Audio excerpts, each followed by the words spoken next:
Tak, dneska si ukážeme, jak přečíst tohle na tomhle. Jo?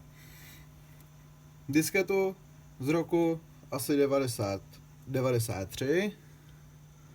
93 je to nějaká disketa pro starou laserovou tiskárnu. A dneska si ji budeme prohlížet na tabletu s Windows 10. Jo, tady to vidíte, tu nádheru. Jo, tablet z roku 2017, je to strašná bída, má to jenom gigový ramky. No, co byste chtěli za 17 stovek s Windowsama. K tomu budeme potřebovat OTGčkový kabel a tuhletu hezkou disketovou mechaniku s připojením na USBčko. Jo? Tam nějak připojíme.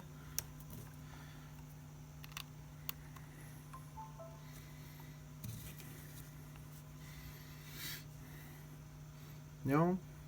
A disketovka se nám co? Disketovka se nám nenačetla.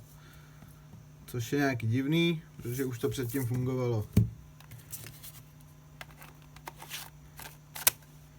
Zkusíme tam zarazit disketu.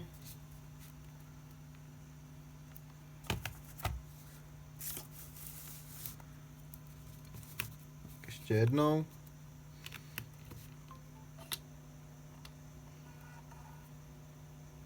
Ha, je to tu.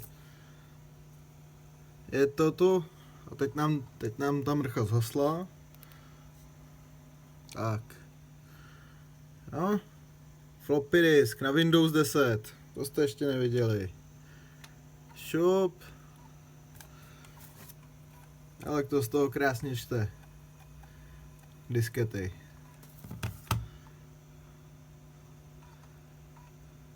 A všechno tady máte.